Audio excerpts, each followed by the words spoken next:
The Rights to Ricky Sanchez podcast is presented by DraftKings Sportsbook.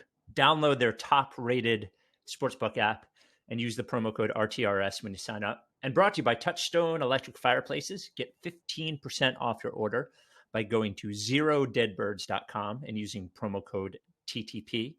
LL Pavorsky Jewelers, for Rights to Ricky Sanchez listeners, go and get engaged. By Nature Pet Foods, official pet food of the Ricky, slow cooked with super fusion. Go to chewy.com and use code RTRS20 for 20% off your first order. And our friends at Kinetic Skateboarding get 9.1% off your first order with promo code Dave Silver. On the show today, unless Mike has other plans at the beginning, we will talk about our Rockets, who this podcast has always been about, take a 1-0 lead over the Lakers.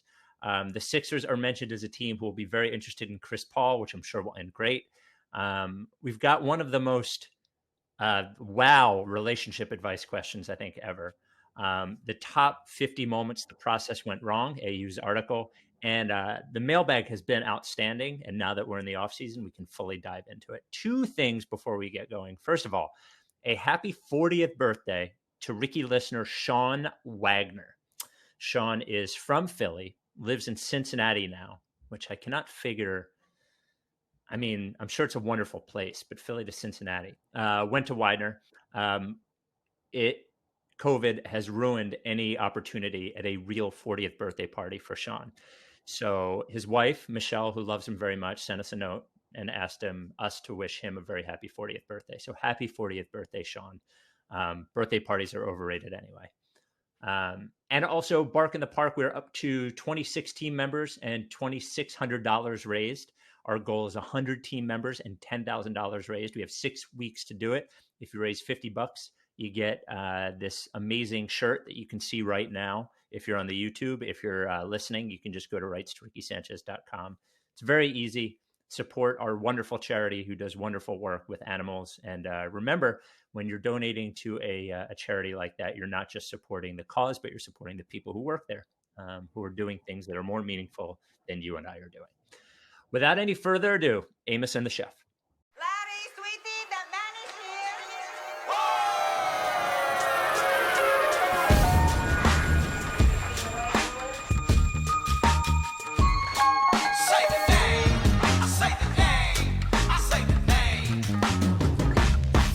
We were right, y'all. We were right. Even when it went wrong, we were right. We was right, y'all. We were right. So say the name. Say the name. We were right, y'all. We were right. Even when it went wrong, we were right. We were right, y'all. We were right. So say the name. Say the name. Say the name.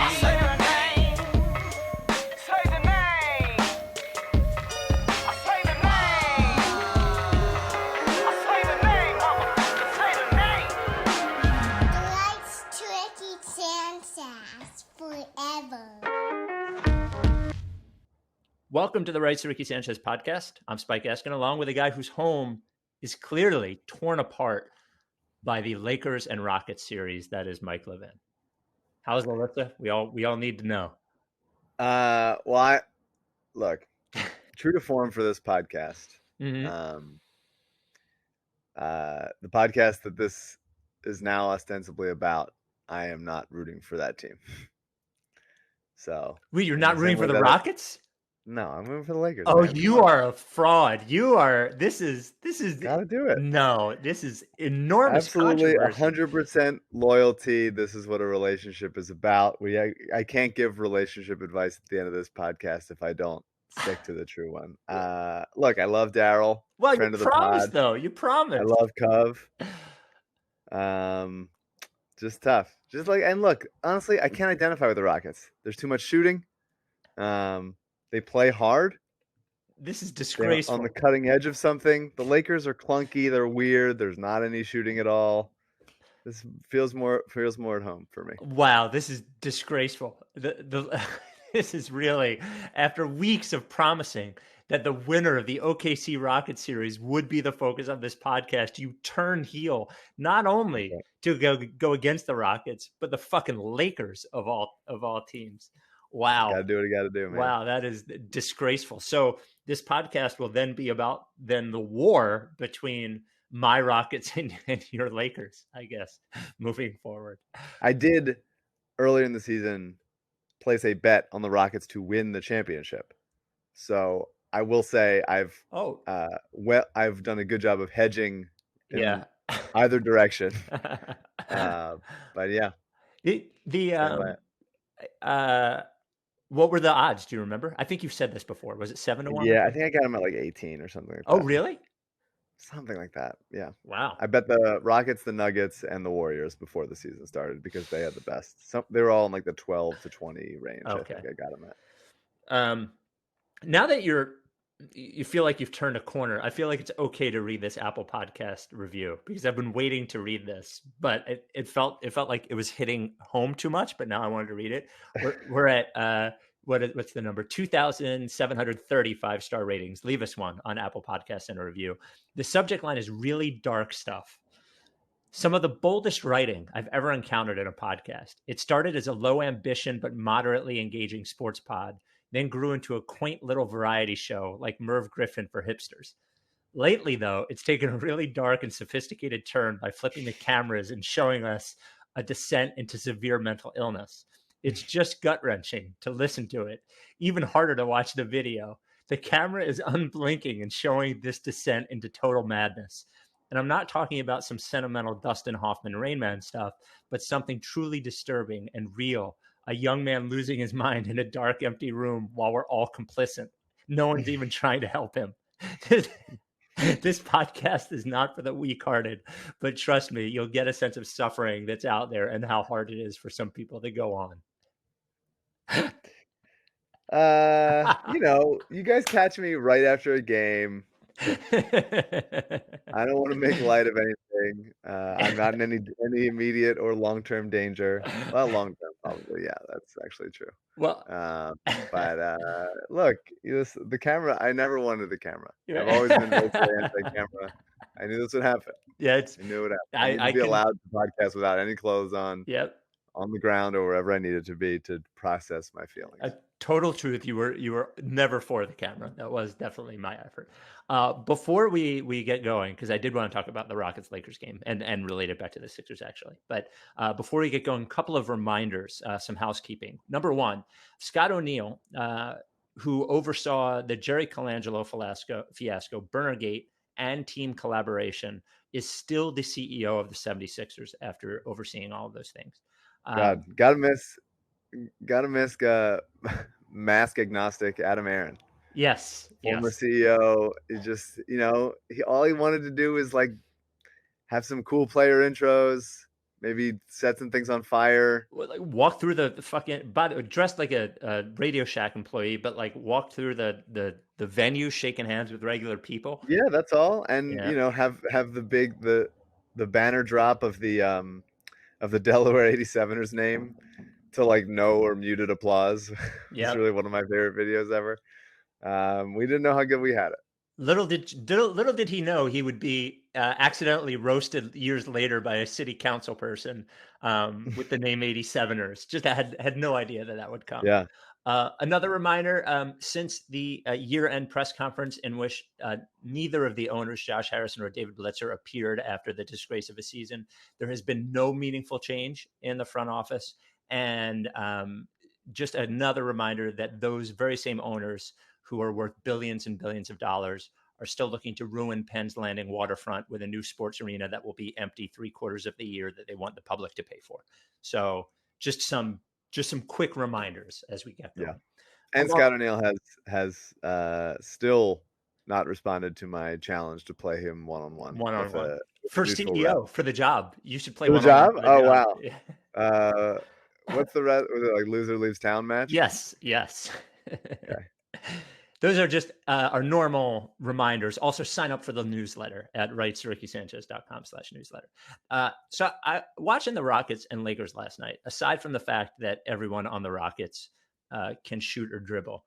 And I saw Harden talking about it, a 25-second clip from the presser yesterday, just about him talking about why everybody talks about they're small, that he said, like, if you compete and you are tough, then like the specific size doesn't mean anything, which definitely made me think of our tall but not tough Sixers. That's right. When you look at the Rockets, it was just amazing to me watching, thinking about the Sixers personnel if they competed the same way on defense that those Rocket players compete. Totally. It's just that team works really fucking hard on defense. All of them. Absolutely. I've been saying that. Well, so they weren't. Historically have not been a good defensive team, but since they got down to the bubble, like you watch them and they take it personally. Yes. Like even a guy like Austin Rivers, who I'm again not a fan of, or haven't been historically. Like you just watch him really give a shit on defense, and because they switch on everything, there's like limited communication that has to be done, to get anything happen. It's just like, okay, we're switching, and we're not going to give anybody an easy look because there's always going to be someone in their face, and it's just like really taking it seriously. Like I even think about, as a separate thing, but I want to, I'm happy to pull a muscle reaching for this. In the Boston Toronto game 3, on the final play where OG Anunoby, who I've always loved, hit a corner 3 with 0.5 seconds left. Boston was in this like kind of weird, it's like a zone, sideline zone. Yeah. And so they were like, it was all about communicating. You look at Marcus Smart and I guess it was Tice at that point, were like looking at each other, pointing.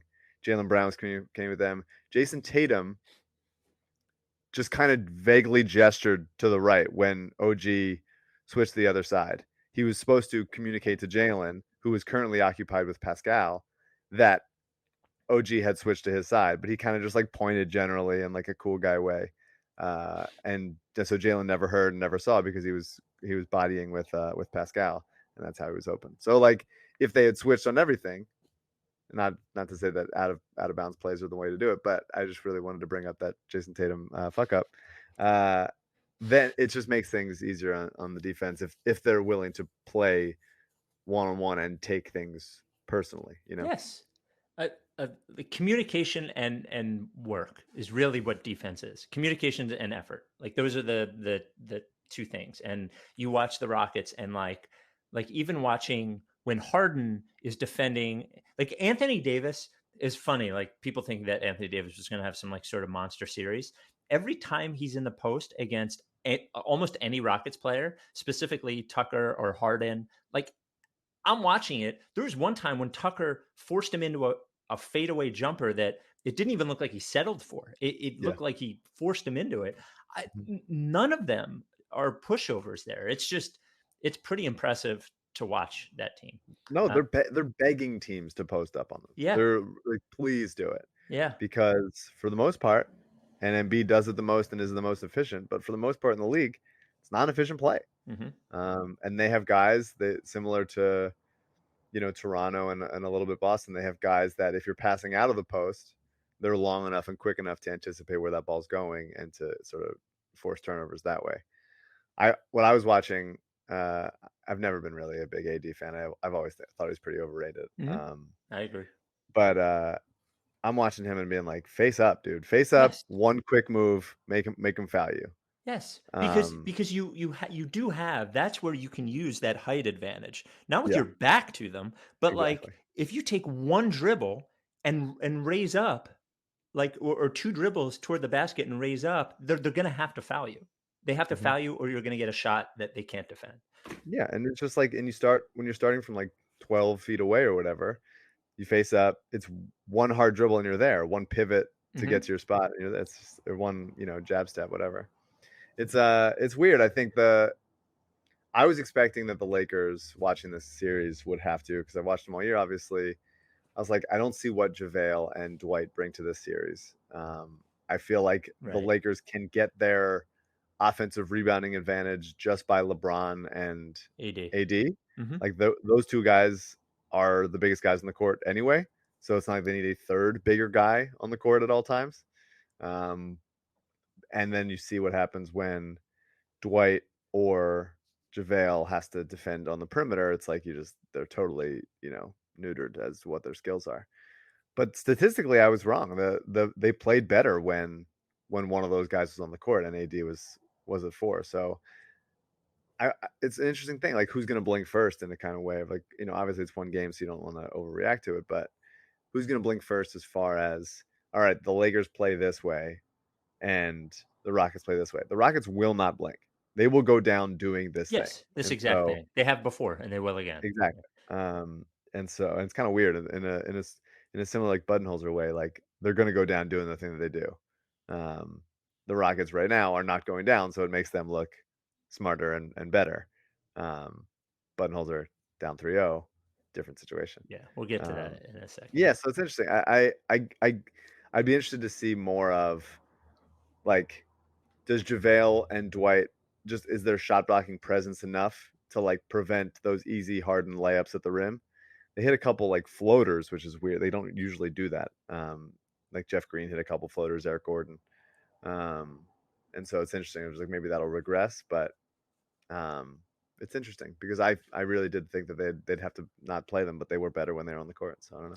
Yeah, the AD center thing sort of reminds me of the Ben point guard thing. Is that I just, in a series like this, and look, the truth is that the Lakers don't really have the wing players to like enough wing players to really accomplish that thing. Like where you're doing, like when you're playing Rondo and uh, what's his fuck Caruso, Caruso and the Kuzma, what's that?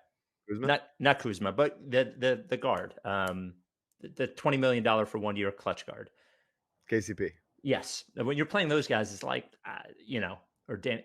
They're okay, but they're not great. But I just think like AD at center and LeBron at like de facto 4, like is how I would play this series. But whatever. I wonder if, and I'm just saying this on this podcast so that if it happens, I can take a little victory lap. So Harden had a really tough time with Lou against Dort last Mhm. round in OKC, and Dort is an absolute monster.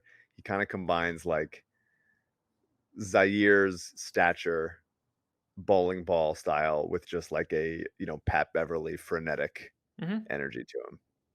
He was undrafted. The Sixers opted not to uh, draft him By the way, and give away a pick. He's like PJ Tucker who can't shoot yet on Yeah, I some mean level. he's Yeah, not that bad of a shooter. I would actually like if I had to.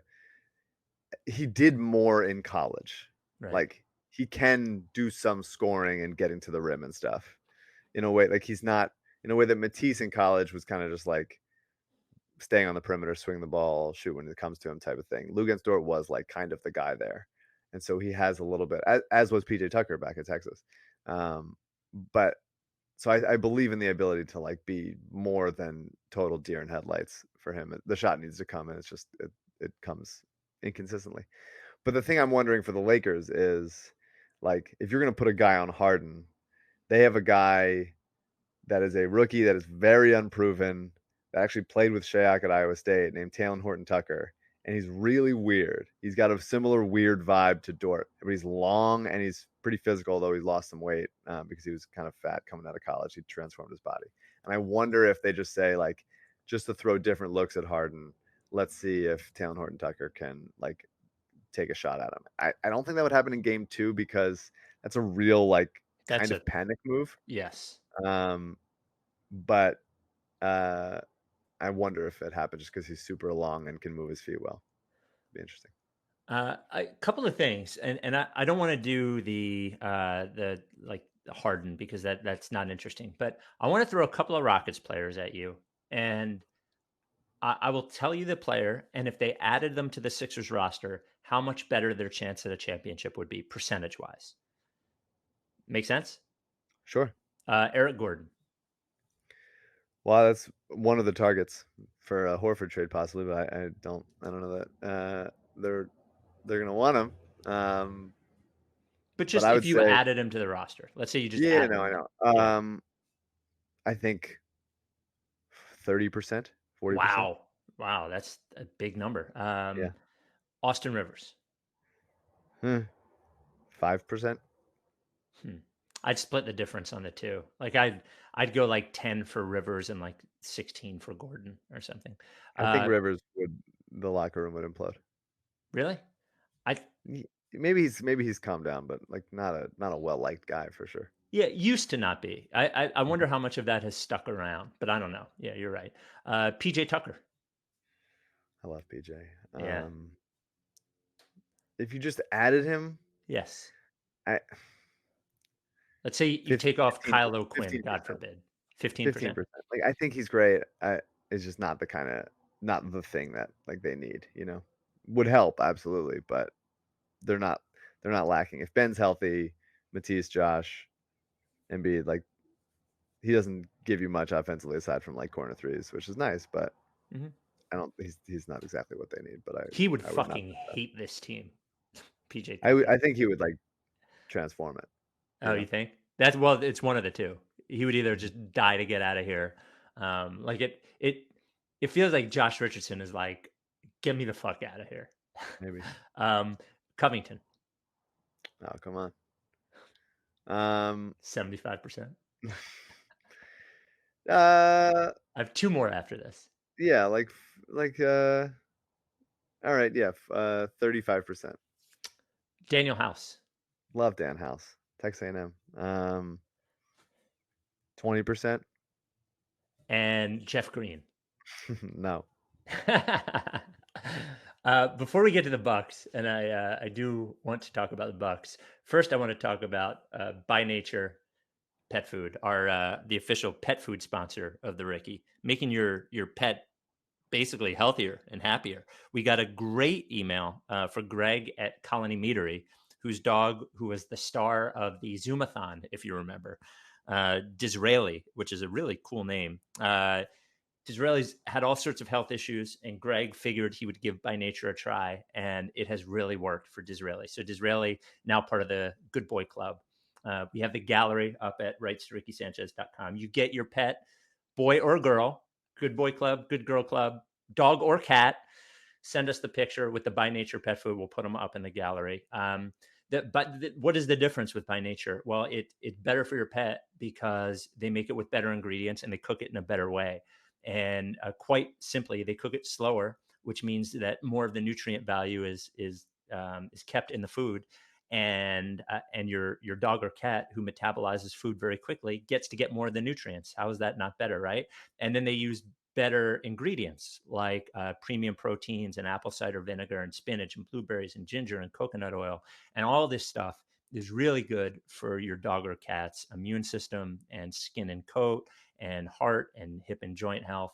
All validated, by the way, by a real study at Kansas State that all of this is good. And on top of all of this, this company that has been making, it's owned by a company called Bright Pet Nutrition that has been making By Nature, has not had a recall in 40 years of business, which is very, very rare for pet food. Go to chewy.com, search By Nature, use promo code RTRS20. It will give you 20% off your first order of By Nature pet foods. Rebel eats it, Alabama eats it, and your pet, Disraeli now eats it, and your pet should eat it too. And make sure you send us a picture. You can just send it to us at rightstoRickySanchez@gmail.com so we can put them up in the gallery. So again, go to chewy.com, use promo code RTRS20 for 20% off your first order. By Nature pet foods. So the Bucks go down 3-0 last night. And it is funny to me to see another, and we all know I've not been a Coach Bud enthusiast over the years. I've been a Coach Bud detractor, a joyless hump who is a regular season coach.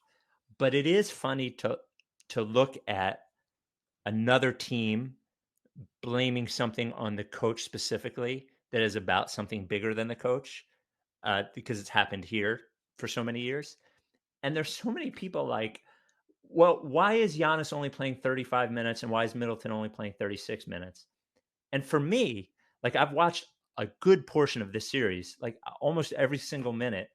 I don't know how you watch the series and are like, oh, the problem here is that Giannis didn't play 39 minutes.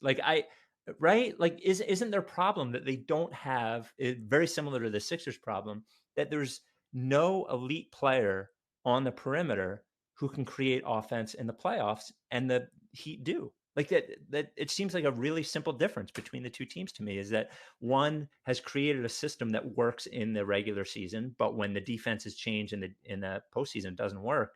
And one team doesn't have that problem. Like that, it seems like that is the issue to me.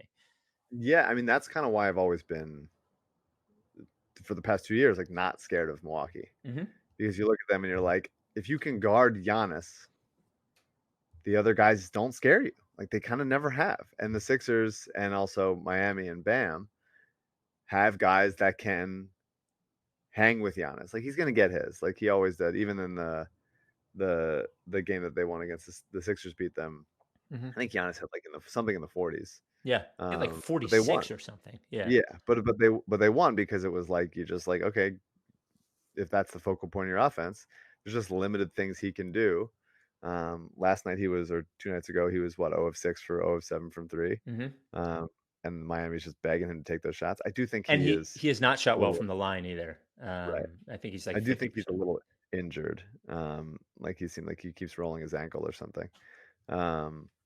But yeah, Milwaukee doesn't have those guys. They don't have many good shooters. Like if you're playing Kyle Korver that much in the playoffs at this point, he's 36.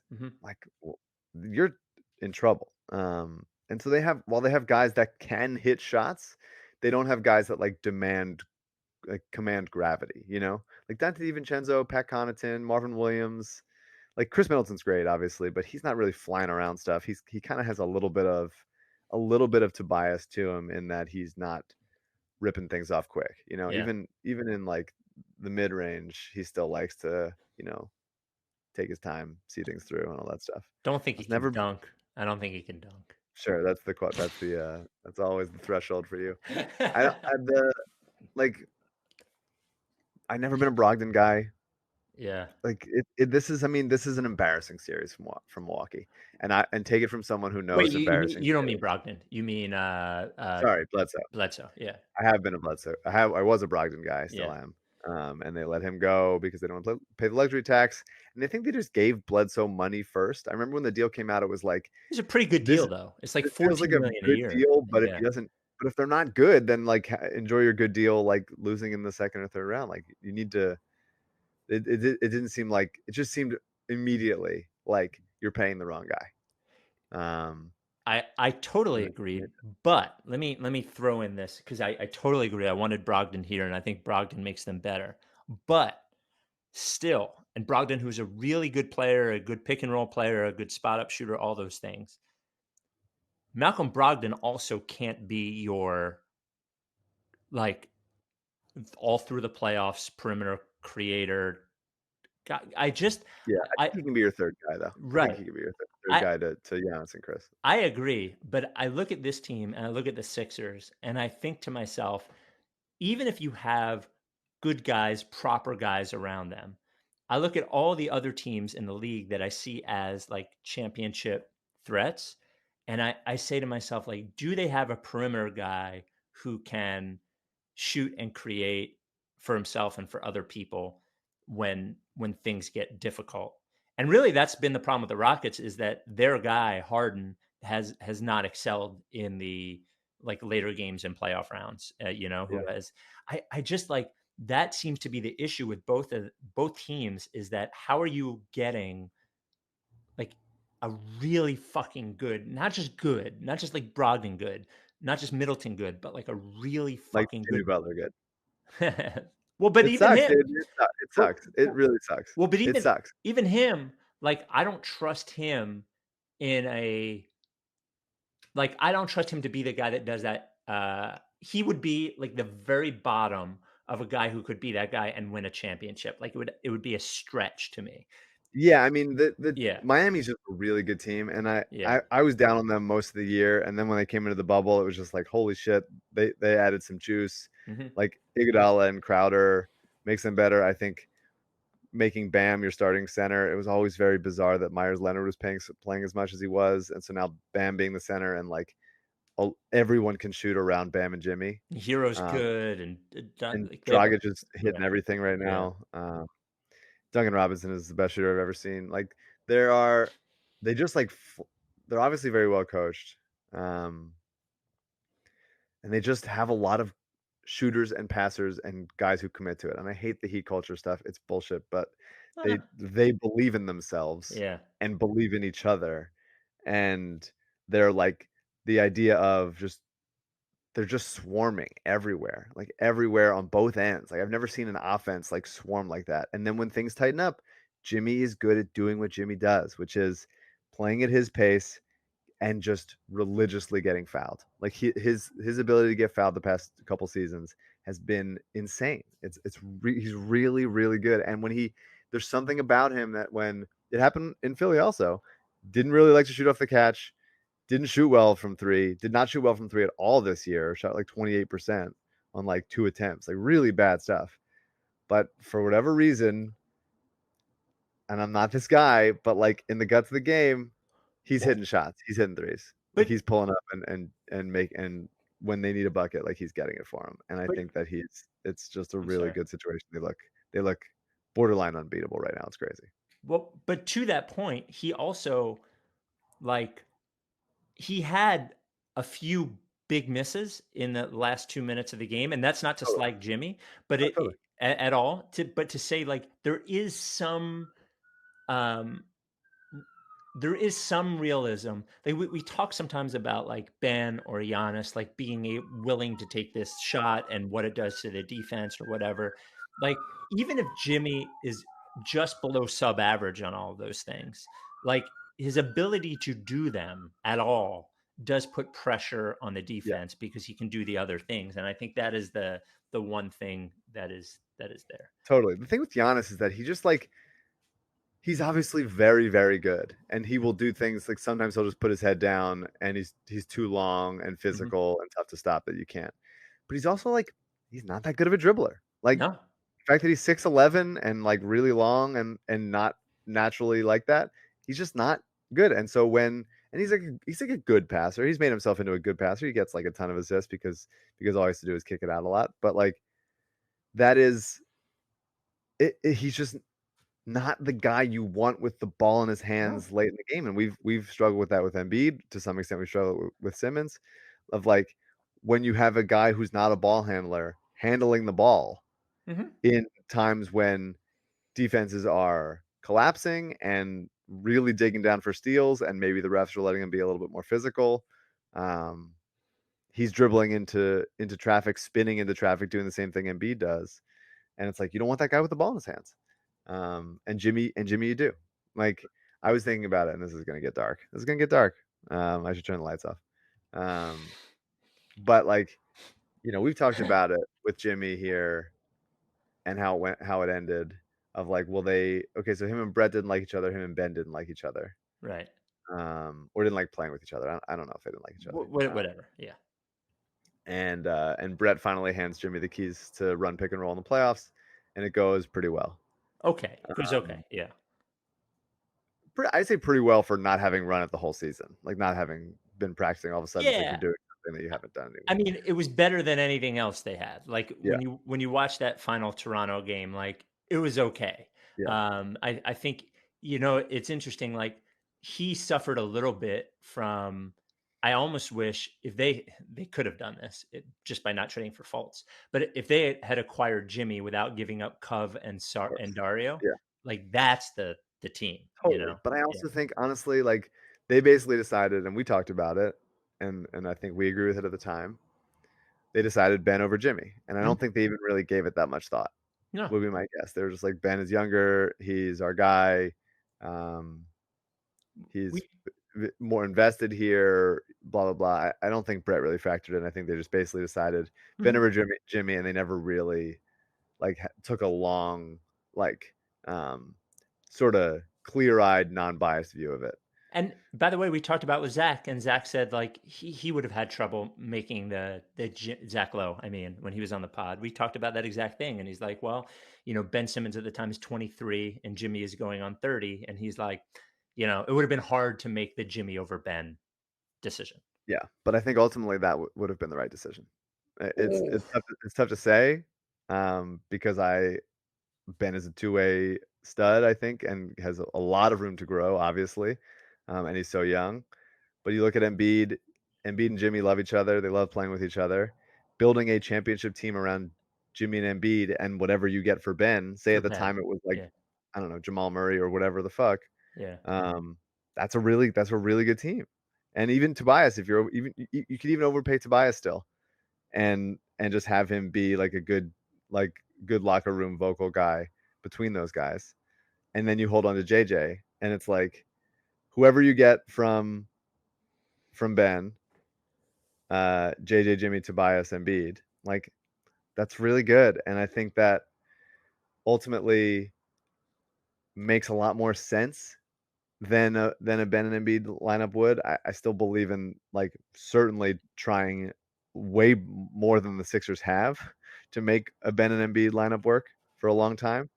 But they were looking at the risks, if they were looking at it at all, of Jimmy's imploded every place he's ever been.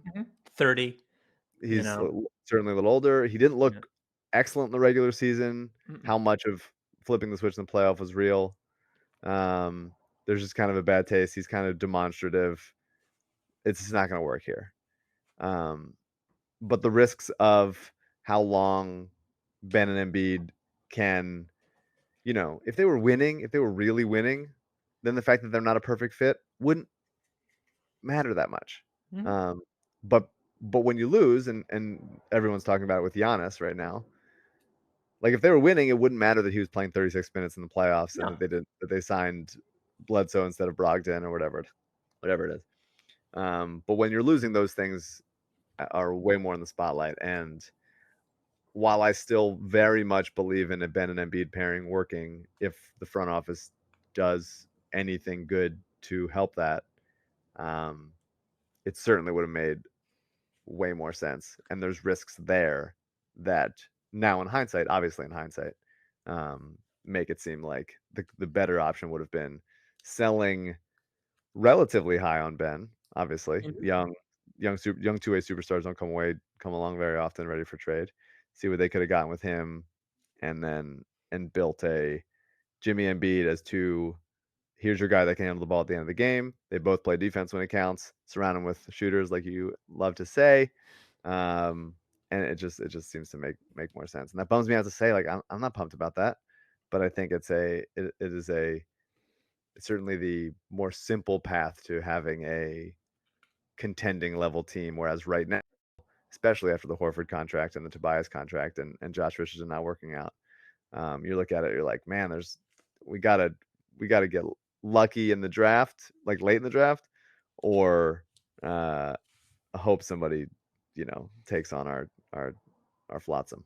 Yeah, I mean, like it would have been a really hard decision to make at the time, a really ballsy decision to make at the time. For sure. However, what I will say is that if you say that, if the reason for all of these moves, the Butler move, the Tobias move, are like, well, Embiid's window is only so long. Absolutely. Then really go for it rather Yeah. than half go for it. And I've said it before. What they did was instead of getting stars, they got role players and paid them like stars instead of like actually.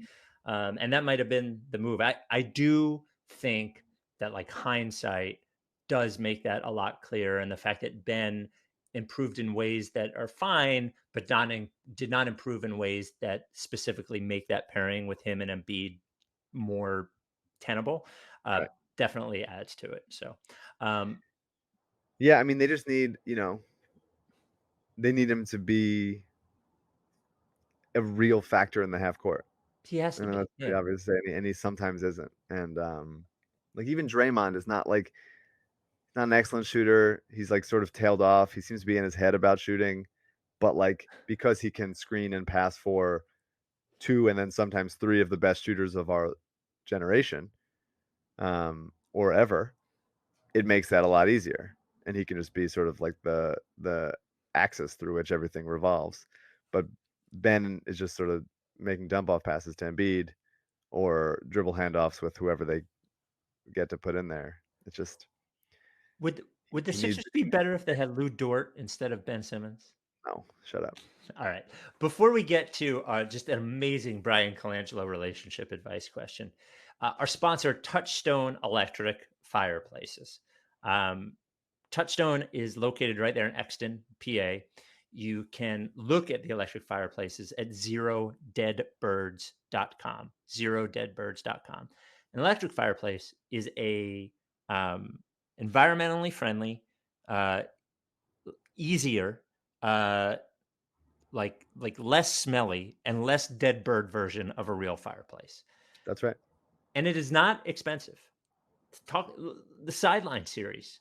You're talking about an electric fireplace wherever you want it, in your bedroom, in your den, in your family room, whatever, under the TV, I don't know, in the fucking kitchen, anywhere from 28 inches to 100 inches. And you're talking about a 50-inch one for $499. There's some Nice. great pictures at zerodeadbirds.com. And then limited maintenance after the fact. You got to imagine. You fucking plug it in. Look, a real fireplace, you have to get wood. This is 2020. Like, why? When you're buying wood to put it in your house to burn it, what the fuck are we talking about? Come on. They've even seen the 36-inch one in bathrooms. You can plug it into a regular outlet. It can be hardwired. Over 900 reviews of the Sideline series on Amazon. 4.6 out of 5 is the average rating. Is that better or worse than ours? Yes, it's actually better. Actually, we're under 4.6.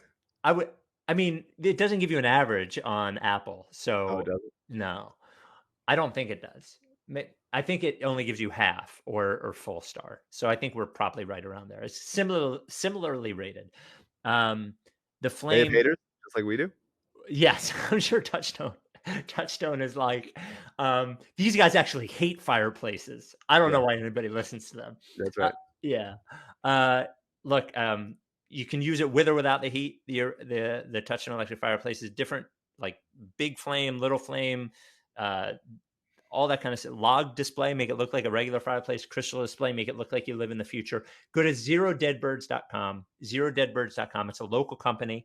It is a real company. It's not like some advertiser you see on Facebook where you order a product and then they have to go make it for you. These things are made. They're in the warehouse and they will be delivered to you in 2 or 3 days. Any questions, go to zerodeadbirds.com. The phone number, there's online chat, there's email, all that stuff. And use promo code TTP to save 15% on your order. We love Frank and everyone over at Touchstone Electric Fireplaces. Before we get to relationship advice, who is your prediction to make it to the next round and then into the finals? Like of all 4 series? Yeah. So I had the Clippers in the finals and winning the championship, and I still do. So I have Clippers over Nuggets. I have Rockets over Lakers. I'm a homer. What do you want me to do? Sure. And then I have Clippers over Rockets. In the Eastern Conference, at this point, I have to have Miami, and then I have Boston, and then I have Boston over Miami and the Clippers. Oof. I'm sorry, and then you know what I went back and listened to from 2018? The Sixers are fucked in relationship to the Celtics thing. Sure, it's a little painful listening to at this point, to be honest with you. And then I have Clippers over Celtics. What do you have? Clippers Celtics would be, for my household, the worst possible thing. You need someone. You need like an outbreak to stop it. Almost. We would start the outbreak. There's nothing. Alyssa hates the Clippers, and we both obviously hate the Celtics. And while I absolutely really like guys from both teams, and I wish I didn't. That would be tough. That would be really, really tough. I would if it's Miami Boston, which would be torture. I'm absolutely rooting for Miami. I just want to make that clear, and I think everybody should, because at least if Miami, Jimmy, you can use that as a fuck you to Sixers front office. I agree. Oh, well, you can use either one. You could also use the team that traded with them twice. That's right. Yeah. But I still would rather not. That's too much. Yeah, I get it. That's fair. That's fair. So yeah, I'm hoping for anybody but the Clippers in the West, and I will probably be rooting for them to win. I'd be fine with the Raptors. That'd be fun. I don't think they quite have it. I think they could come back to beat Boston, but I don't think that they quite have it enough to get all the way, but I guess it's just going to be matchup dependent. And it's a really weird scenario. So it could be anything, but the Clippers do look really, really good. Especially in that first game against Denver. Dude, Kawhi is so fucking good. The Yeah. fact that he's become this good an isolation offensive player is I don't even know, even when he won finals MVP, to watch that guy and this guy, they almost don't even seem like the same player who was on the same trajectory. Like I just don't know how this happened. Like you Yeah, he watch also looks him. healthy in a way that like last year his Yep. feel like his knee was like dragging him a little bit. He looks really healthy. And Paul George last game, I'm not a huge Paul George guy. I think I put him and Anthony Davis in the same kind of bucket Playoff of P. like second tier type Yeah. guys. But he was really impressing me on the defensive end. If he's going to turn in, if like the Clippers have made Paul George into like kind of a dog, then I think that's everybody's in trouble. Yeah, I don't think he's a dog, but I do think that they have enough. They have the best player, like they have Yeah. the best player. This is why in the East, like obviously the Lakers are Lakers. They needed shooting all year and they just kind of didn't get it. And so they're just like a collection of like LeBron and AD, and then Kuzma's interesting when he's playing well. I've always loved Danny, but he's inconsistent in a Covington type of way. And then a bunch of like friends of them. It's not sort of compelling players in the long term or even in like tough situations. And the Clippers are very good. But you look at the East and I'm like, if the Sixers had just, they got an F, right? Like Mhm. last offseason they got an absolute F, and then over the course of the season they got an absolute F compared to expectations. If they had just gotten a C minus, Mhm. if they had They just been like, they'd be in the we conversation. we overpaid Brogdon, we overpaid Bojan Bogdanovic, we like traded a couple picks to get Buddy Healed, whatever it is, like a bunch of things that were just like, they kind of again got whatever, but for them to just do everything wrong, absolutely everything. And I would include, and I'm not even this guy, I would include like signing Trey Burke to the veterans minimum and then watching him go be like very useful in Dallas and the Sixers be unable to do stuff. Like it's obviously already a problem that you're asking Trey Burke to like do that kind of stuff for you. He wasn't asked to do like what Jimmy's doing in Dallas. He's just kind of being like, or just be a shooter, be like kind of be kind of Seth Curry, like be fine. Or including fucking signing Seth Curry last year. Had they done that, like there was a ton of things that they could have done, and they just decided to do none of them, to build the worst possible team around Ben and Joel. And had they just done and that's what we thought, right? When they signed Colangelo, it was like, he's league average. Like, he's not a good GM. No one thinks he's a good GM, even though somehow he won 2 Executive of the Year awards. But if you just if you just be fine, if you just don't fuck up, and for a couple years he didn't fuck up, and then they did, and they fucked up repeatedly, and then this summer they fucked up the most. And if they just had honestly like turned their phones off all summer long, they would have been better. That's what we got to do. We got to make their phones inoperational. Take their phones. Yeah. Brian Colangelo relationship advice. This is true off-season stuff. We haven't done this in a while. Is brought to you by Kinetic Skateboarding. Get 9.1% off your first order by using promo code DaveSilver at kineticskateboarding.com. Do they have little baby Nike SB Dunks right now? I'm showing them on the YouTube if you can see them. They always send me these stickers when I order shit too. Just one of a kind stuff at Kinetic, awesome stuff at Kinetic. You don't even have to skateboard. I certainly don't. They have this raffle for these wild Nike SB Dunks that like change when there's heat on them. Anyway, kineticskateboarding.com. Brian Colangelo relationship advice. Send us, we won't use your name if you don't want it used. Rights to Ricky Sanchez at gmail.com. Hey guys, going to send you a long story, so hang in there. Please keep me anonymous because I don't want people to know to hear this story. So backstory. I currently have a 4-year-old daughter with my fiance. We are both former addicts who have been clean for a long time. We found out she was pregnant about 3 months into our relationship, but it wasn't a thing to us as we were planning on getting married before then anyway. We fell in love hard and instantly. We basically dumped all of our baggage on each other, so we both knew what we were getting into and we didn't want to have secrets. Or so I thought. Cut to last week. By the way, These screenshots of these text messages were sent to me, so they What? appear. I'm just saying in advance. I've seen screenshots of these text messages. Oh my God. Yeah. Cut to last week, where my daughter had my fiance's phone while she was asleep. She got into her not texts. Okay, she got into her Facebook messages. I went to help her get away, but got curious and peeked through a strange conversation. I had never seen anything. I had never seen or heard anything about. I came across this attached exchange. It was about my girlfriend sending an old man naked pictures and telling him they could, quote, meet up on Sunday, the year of the conversation, for $250. I completely freaked out inside my own head. It made me upset. I went through so many emotions at once. I felt bad for her if it actually happened. I was upset she never shared something like this with me, and it was a big deal to both of us.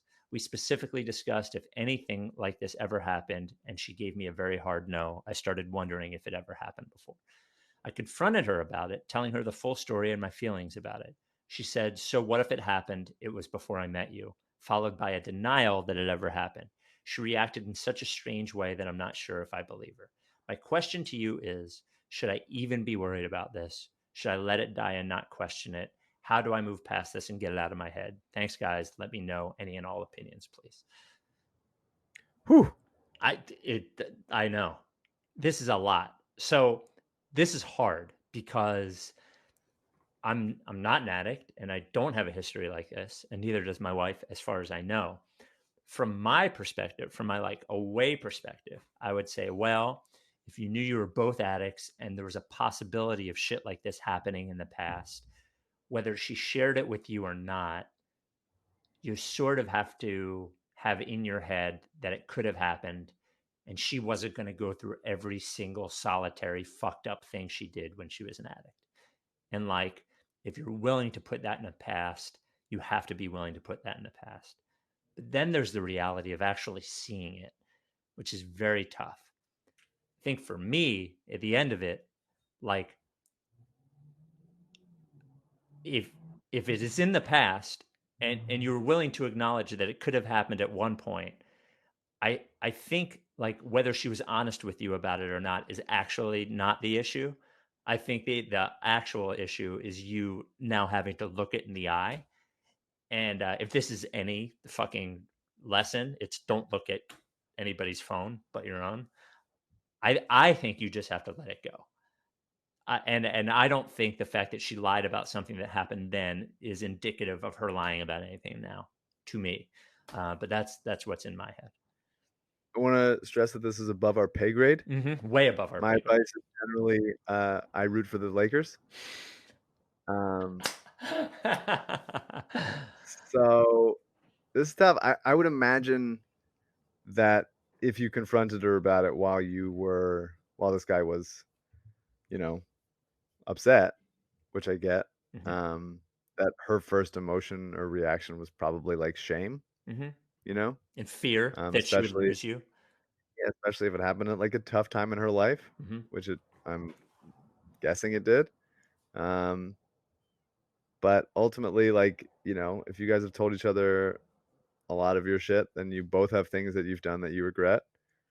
And if it's good now, and if it's like you feel good about the place you are going forward, it seems like you kind of just got to let it go. It seems like it's like, sometimes it's very different, but sometimes you're like, all right, I think I'm still right in this argument, but I don't really want to argue anymore, and it doesn't really matter to me that much. So I'll just apologize and move on. Like, at a certain point, you got to just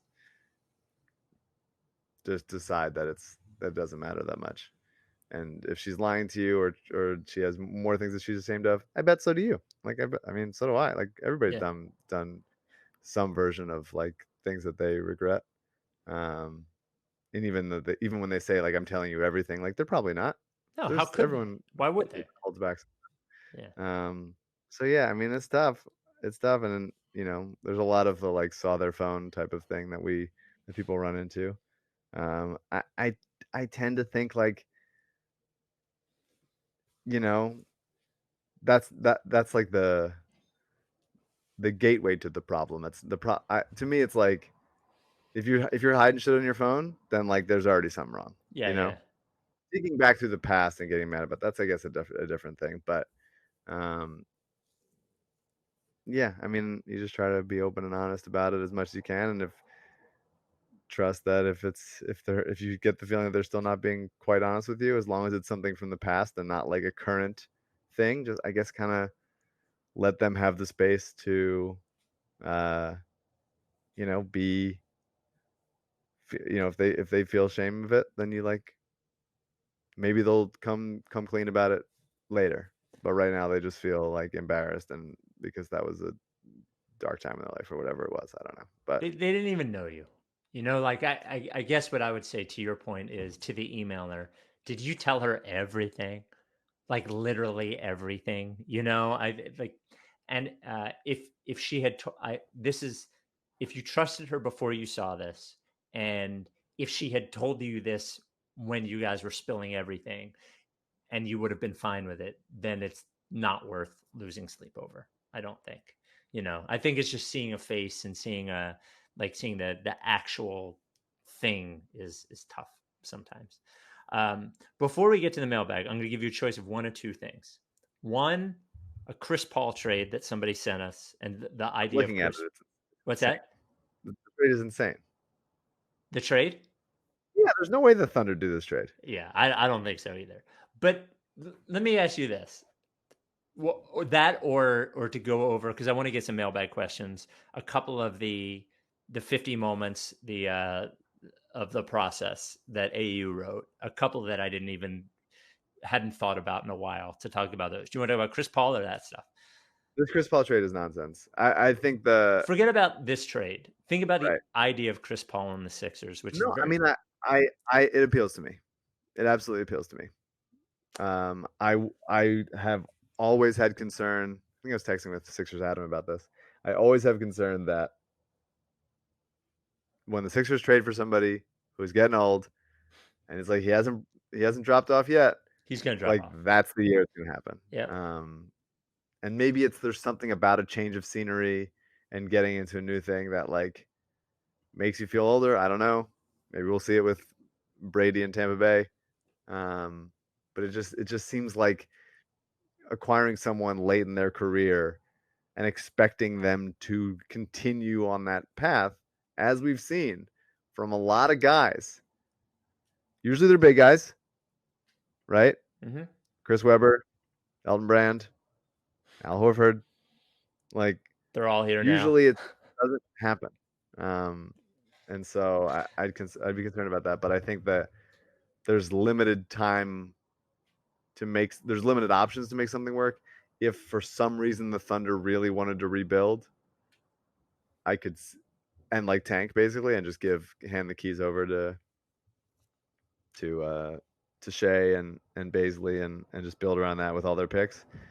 I think they could probably still get a better offer than the one we can give them, but I would absolutely, because I think our options are limited. So I agree with you. If we trade for Chris Paul, it'll be the year that he falls off, and we will have 2 more years of like fucking $40 million Chris Paul. Yeah. The other thing is that if I were the Bucks and I need to do a Hail Mary to try to keep Giannis, I would offer Middleton and a pick and something, and that's better than Tobias or anything that we're offering. And I think he would actually work better in Milwaukee than he would in Philadelphia. The real question here is Chris Paul is a ball fucking dominant, pound the rock, bring it up, set the offense guy. This Ben thing has to be settled.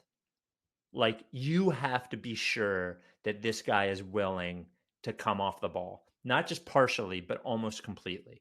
Like, Chris Rock is a real, actual Chris Paul. I keep saying The Rock.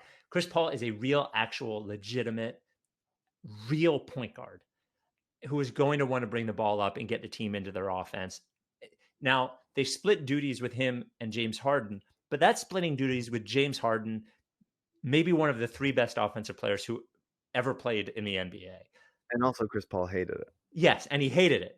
He ain't doing it the same way that Jimmy Butler didn't want to do it. He ain't doing that with Ben Simmons. I really don't think we're getting Chris Paul. I think maybe if the season in Oklahoma City like tailed off, then it could have been. But I think either someone will offer a better package, or OKC will be like, we like what we got. We can't tank. It is what it is. Take it this way: we already had Chris Paul. He got us the number 21 pick. I love him forever. What a beautiful man. He was already a Sixer. He's already a Sixer. Before we get to the mailbag, a final note from our last sponsor of the day, but it is his birthday. A happy birthday to one LL Pavorsky. Happy Big day. birthday. Lee Pavorsky, only 42 years young, has been running LL Pavorsky Jewelers since he was 12. September 5th as a birthday is, I gotta be honest, a pretty shitty birthday. It's terrible. It's nobody's paying attention to anything. It's right around Labor Day. It's like when everybody's Labor Day, out. back when he was starting, back when he was a schoolboy. I'm sure there was like, hey, it's the first week of school. Oh, it's this kid's birthday. Who the fuck is that? That's terrible. LL. Yep. Change your birthday. You changed your name legally to Ladies Love. So why not change your birthday as well to a better day? Somehow I imagine the LL schoolboy video being like black and white and sped up like Babe Ruth video or whatever, and having like the music behind it, like Is he like 14 years older than you? Yes. Like the music they use in League of Their Own. Anyway, we're up to 192. Well, I'm old too. 192 Rights to Ricky Sanchez listeners have purchased engagement rings from LL Pavorsky Jewelers. A dear man, happy birthday, LL.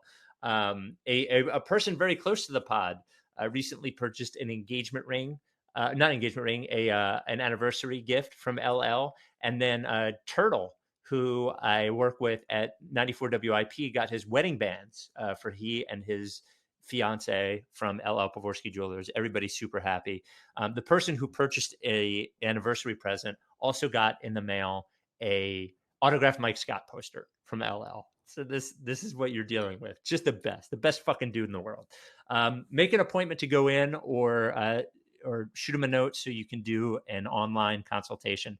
215-627-2252 or lee@llpavorsky.com or on Twitter at @LLPavorsky. Also a sponsor of the Rights to Ricky Sanchez Bark in the Park team for Providence Animal Center, and also a supporter of Coded by Kids. LL Pavorsky Jewelers. It claims he's rooting for the Rockets, but look at him. Have you ever seen a more Showtime Lakers guy in your life? It's very true. This comes from Garrett. Hi, Spike and Mike. Nothing basketball related except for #clean house. My non-basketball question is, now that Stateside is sponsoring Zoe, what would your official Ricky vodka drink be?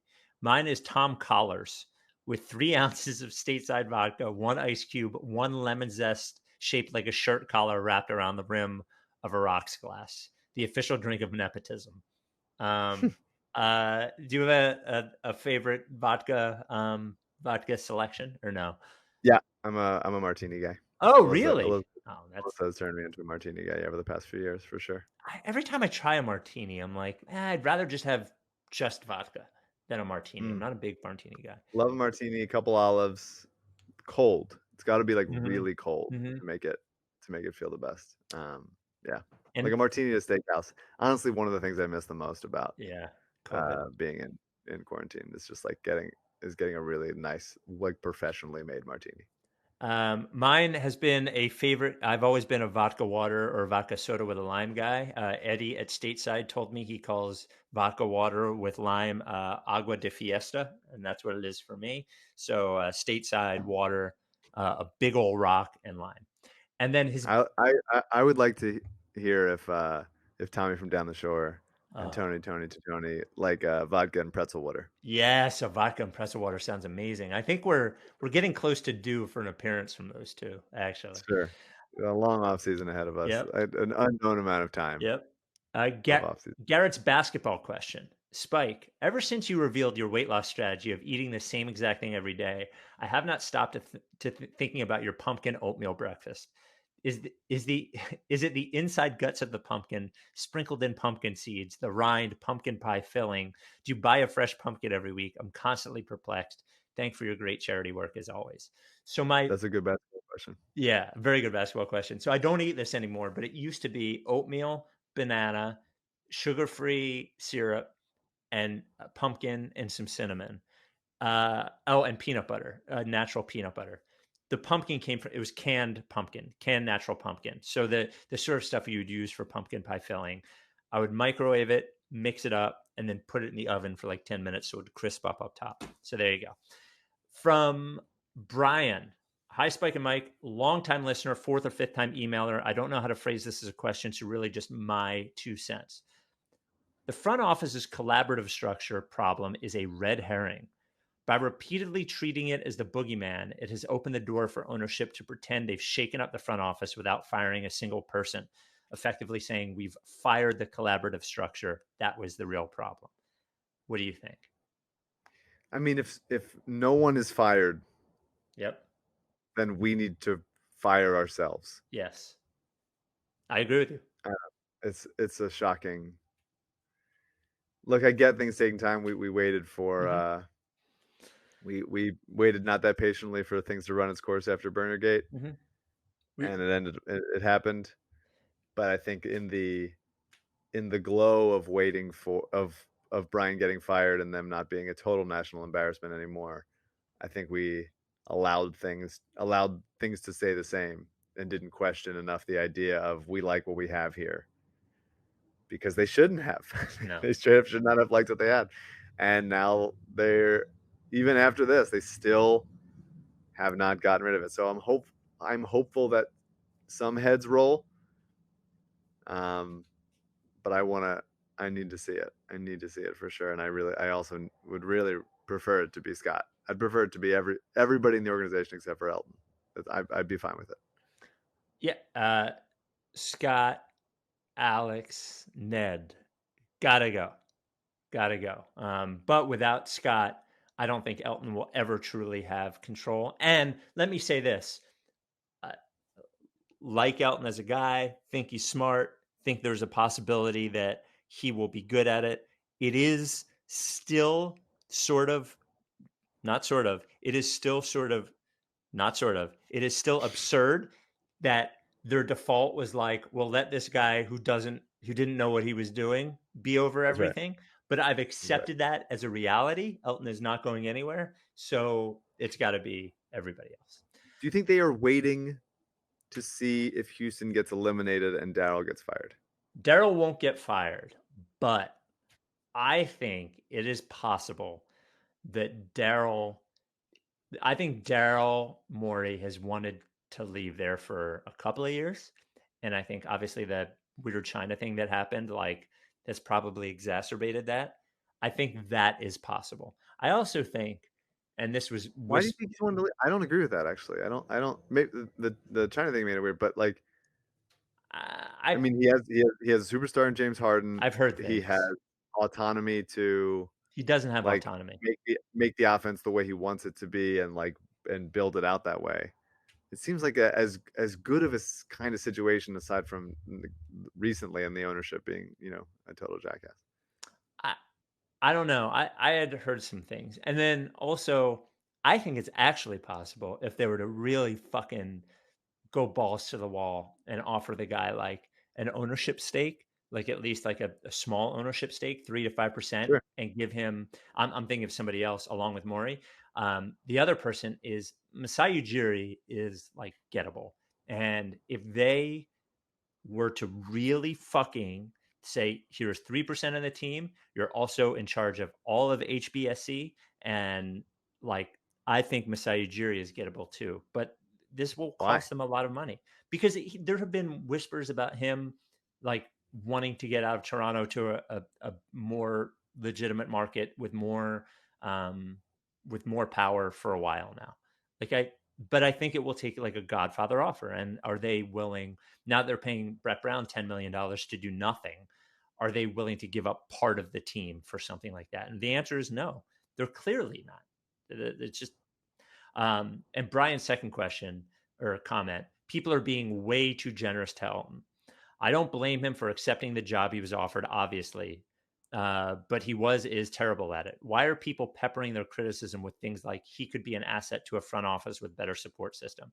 Yeah, it's possible, but we have zero evidence of that. When we fleeced Vlade, we didn't say, well, he might grow into the role someday. We said, wow, he sucks. So Yeah. that it's Like even when we trash the team, like I do want to believe it's gonna work, you know? Like yeah. I want to believe in good. There's no evidence that there's limited evidence that Ben will ever shoot a jump shot consistently. Mm-hmm. But I hope it happens. I don't see any real reason why I couldn't, and I don't see any real reason why Elton couldn't like get better at his job with more experience and better people around him. I know that often it doesn't happen. I know that often things don't work. I know that there's egos at play and everything, and it's sometimes hard to evaluate talent. Sometimes you miss. But man, I hope it works. Yeah. Well, on some level, we have to keep ourselves a little bit sane, I guess. Yeah. Um, I did see last year was Run It Back. yeah. That feels like so long ago. 100 years ago. Someone found an old tweet of mine that said basically like run it. It's not an inspiring the masses take, but run it back because I don't trust the Sixers front office to not fuck this up. Is watching over me like a Alonzo Mourning gif or something.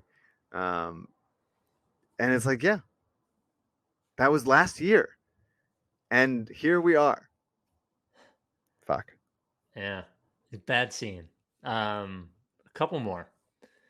I think you've made your point clear on this. From Nick, basketball question: if it does end up being Celtics Heat in the Eastern Conference Finals, who the fuck do you root for to lose? I like players on the Celtics. I don't really like any players on the Heat, so I would cheer. I like probably an equal amount of players on both teams. Okay, I would cheer for But the I will Celtics. You would cheer for the absolutely. Heat. You would cheer for the Celtics? Yeah, I think it shoves. I think it shoves it in the face of the Sixers just as much as the Heat does. No, because they already know that they got totally fooled.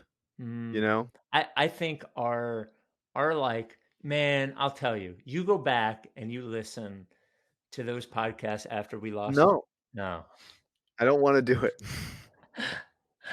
Declined. Non-basketball question. I feel like we've all had such unique experiences with it, many bad, but some really good. What has been your favorite memory during quarantine? I will sorry to finish the last one. I will say that there's the argument to if you're rooting for the Celtics, the argument is if Jimmy wins, Embiid might just end. It might be over. It might just be like where he doesn't show up to camp next year. So like that out of just sheer protest and out of being right. So like if you want, there's an argument to be made that while I think if Boston goes to the finals, then the Sixers can be like, see, like they're just a historically great team, and we just ran up against them. It could have been closer, but it is what it is. If Ben was healthy, maybe it's different. Which I don't want because it's their fault. But I would be able to convince myself if Boston won that it's like, all right, at least Embiid doesn't have to flee the city, or he just never comes back. What was the question? Oh, my best quarantine memory? Yeah. Let's see. Alyssa's made some good pies. That's been cool. I really kind of lost my mind when OG hit that shot. That was pretty good. The Phils have won 10 of 11. That's been awesome. It's incredible. They might actually be good. I love Alec Bohm, man. He's great. Little wide-eyed, corn-fed idiot.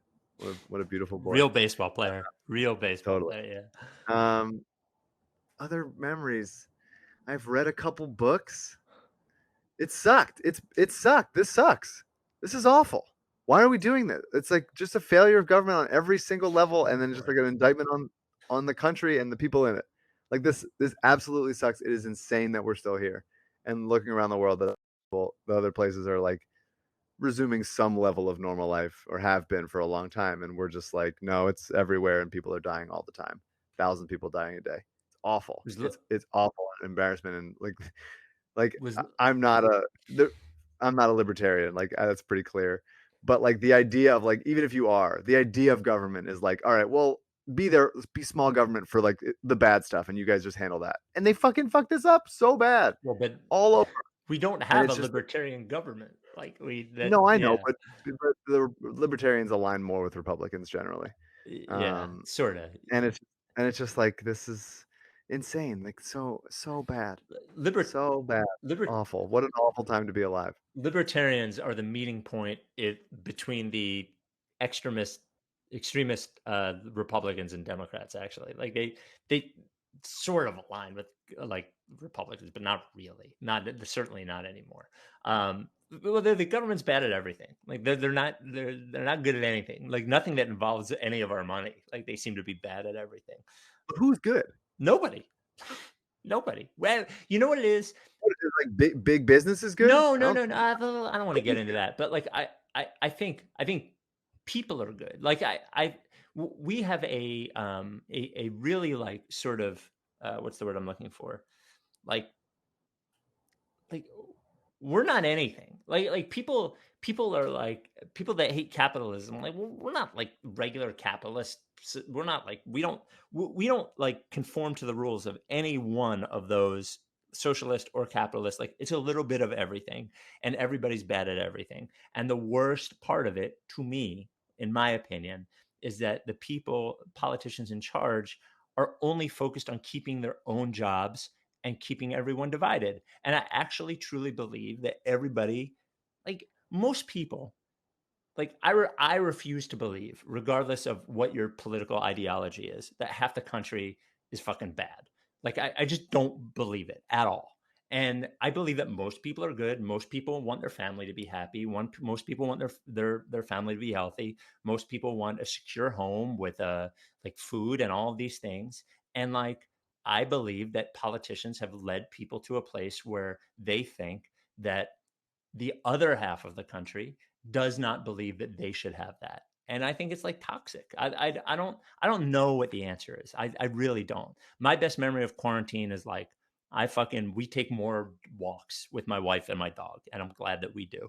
I just think like everything is so toxic, and we have such a lack of empathy and realistic view of what people that don't agree with us feel like, that everybody's fucked up. I don't believe anybody wants people. While that stuff's happening, like there's an eviction crisis that's happening, and there's a healthcare crisis that's happening, Yes, and I agree. there's a people are. There was another thing I was going to say. I lost it.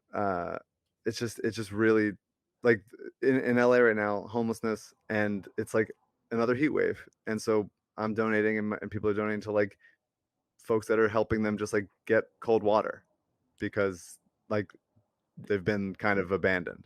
And it just sucks in so many ways. And I think I agree that people are good. I think there's this perception, I forget, Alyssa was telling me about it.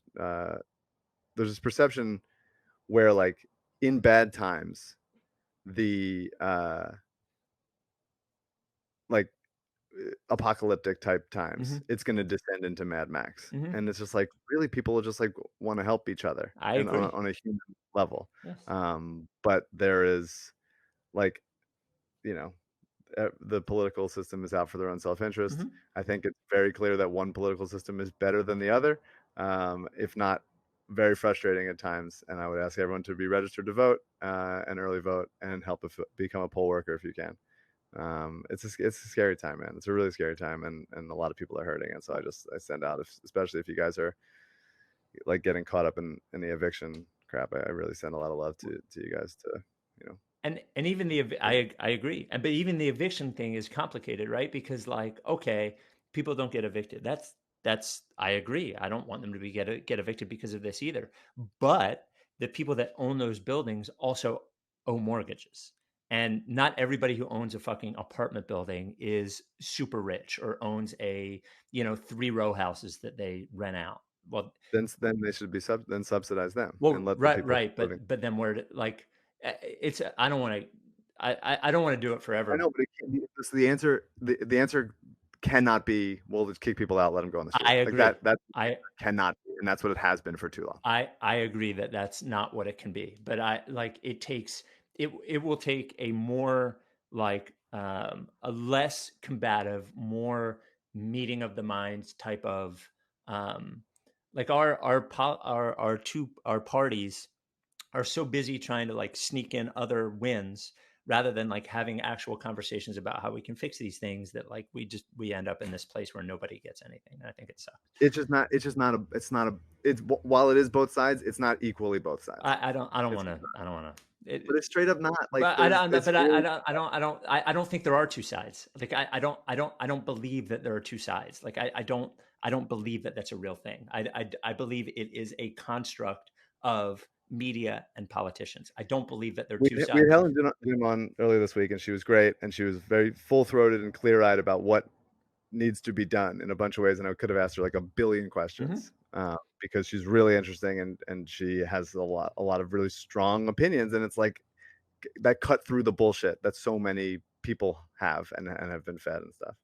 And so I just wish that was more prevalent in our country, because I agree. I thought she was great. I thought she was great in that way. But I think if we're to like, let's like make a basketball metaphor, right? Like everybody wants a championship team with a great player. Everybody does. Like every fan of every team wants this. The real question is, how do you get from point A to point B? How do you get from not having it to having it? And just like there are so many different ways and so many different decisions to make along the way, I think like our lives and our country has all of those different decisions. And I think when we whittle it down to like me bad, you good, or me good, you bad, or whatever it is, I think like we're simplifying it in a way that like we haven't even been able to simplify it about basketball. Like, I don't know how you could simplify it about the country. I would agree full 100% what you said about the answer cannot be just let them starve. And I would agree 100% that I thought, Helen, that we need more politicians that are more concerned with the fucking end result of helping people and less concerned with everything in between, you know, and working to get at that. And I think we need more people like that. I agree with you 100%. I thought she was great. I think you look in her eyes when you're talking to her, and I think she wants to help people. She wants people to be happy, wants people to be safe, wants people to be well fed. And I think having people like that is important, you know? Well, we should end. Like we have a couple of questions about tuna hoagies. And I do want to give a special thanks to, and we'll get to him eventually, Ryan, and who's the other guy? Michael. Both Ricky listeners who wanted to identify in their emails that one is 49 and one has grew up in the 70s with Doug Collins and neither guy has missed a pod since the beginning. I think it's funny to think that we have like podcast listeners older than even me. Seems insane to me, you know, impossible. So well, thank you to those guys. Yeah. Well, I mean, here we are, a podcast that is split in the most dangerous way. Lakers versus Rockets. It could be the end of everything we ever do. I guess I wish you luck, but I hope that your Lakers household ends up disappointed in the end, as I have always been a Rockets supporter. I just want somebody to get fired. Start firing some people. I'm rooting for the Philadelphia 70 firings. Yeah. That sounds like a shirt, actually. The 70 firings or the 80 firings. We will talk to you later this week. Are you done with TTP? Yeah, you know, lick face. If you don't fuck with me, then I won't fuck with you. If you don't fuck with me, then I won't fuck with you. If you don't fuck with me, then I won't fuck with you. If you don't fuck with me, then I won't fuck with you. But if you fuck with me, I'm gonna fucking kill you! Time for plan B.